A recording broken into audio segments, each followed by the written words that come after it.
Guys, so I tried to film this video a few days ago and I don't know what happened. I don't know what robot was possessing my body, but it was like the most unnatural and uncomfortable video I've seen in my entire life, and it was me, which is not good. So I thought, to make myself apparently chill out a bit, I have got my makeup and we're going to be doing my makeup. I'm just gonna empty this. You can't see, but she's going down. I'm going to do my makeup whilst I tell you my tips for making and keeping New Year's resolutions. It's goal setting. I don't do resolutions. I do like location resolutions, if that makes sense. I feel like once I get to a new environment, if I move house or move country, that's kind of when I feel like changing everything. Also, might do a video on this later, I do this low-key crazy thing where I upgrade myself.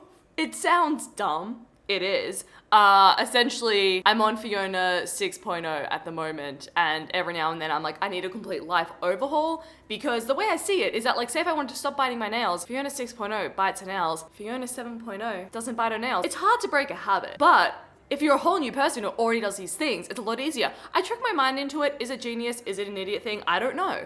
Anyway, that's not what this video is about. This video is about normal sane people goals. In general, I'm very ambitious and driven. I should start doing my makeup. I like setting goals. I like setting things to achieve. And I thought I would tell you guys how I do that. Okay, so the first one is how to set your goals. I read a thread that Francesca Ramsey did, which I'll link down below if I remember to. She has this really good method of setting them out into different categories, which I really like. She has career, personal, health, and finance, I believe. What am I gonna do with finance? Like, I don't have enough money to be putting into a finance plan. Mine's like, save for my next move and save to live. So that's not a section I've ever completed. Setting your goals, I think it's really important to work from the big picture. So pretend that you want to move to Japan and then you set your goals according to that. Like, it could be learning Japanese or saving enough money to move to Japan. Make sure that your goals fit in with the bigger picture. So much easier to get discouraged if it's not actually working towards something that you really want. Like, the one that I find interesting is so many people put reading 52 books on their list when they say that they read 3 books the last year. And I'm just like, if you've got that as a goal because you know it helps you reduce your anxiety, reducing your anxiety is the goal and that's one of the steps you can take, then cool, read more books. But if you're just reading more books because you want to read more books,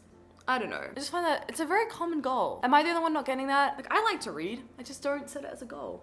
Anyway, so step 1 is to make sure it actually works into what you want out of your life, because otherwise you won't see it as beneficial to you and it'll be so much easier to stop. Okay, so my next tip is to make it easy. This is actually one that my dad taught me, so thanks, Dad, for this tip. For example, if you want to get fit, yeah? Instead of going to the gym for like 3 hours a night and hitting it real hard and then exhausting yourself within a week and not wanting to go back, start slowly. Start going for like little brisk walks in the evenings and then make those jogs and then make them runs. If you work your way up very slowly, you just won't realize that you've made it until you're there. That sounds so cheesy, but it's true. My next step is to work it into your routine, because, like, ideally, if you've got these goals, these big old goal boys, you'd want to be working on them quite regularly. That was way too much concealer. And if you don't fit it into your routine, then it's going to be something that's like really overwhelming in the end. So if you're trying to learn Japanese again, let's go for that, and you want to learn Duolingo, maybe, like, this is literally what I did, so learning from myself. But if part of your commute is a 15-minute walk, do it then. If you're trying to get fit and you don't know like when you can fit in gym time, figure out a part of the week where it just naturally slots in. If you want to make YouTube videos, because boy, that's a hobby that I've had to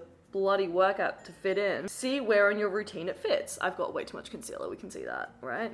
Let's just put some on my leg. Yeah, if it's YouTube videos, you can just say that you're gonna spend 15 minutes each evening trying to script a video or edit a video or work on the pre/post-production side of it. And now there's a screaming baby outside.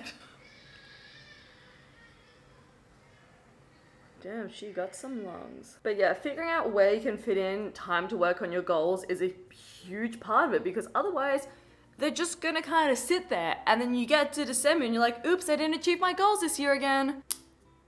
My next piece of advice is to cut the shit. Because so many times I sound like one of those personal trainers on YouTube where they're like, cut the shit, you want to get fit, you gotta do it. But a lot of the time, I think it's just about maximizing the time that you have available to you, because Sometimes you might be like, oh, I don't have any free time to work on this goal and to do this, this, and that. But then you're spending like 3 hours a night watching YouTube videos. Unless they're mine. Keep watching my YouTube videos.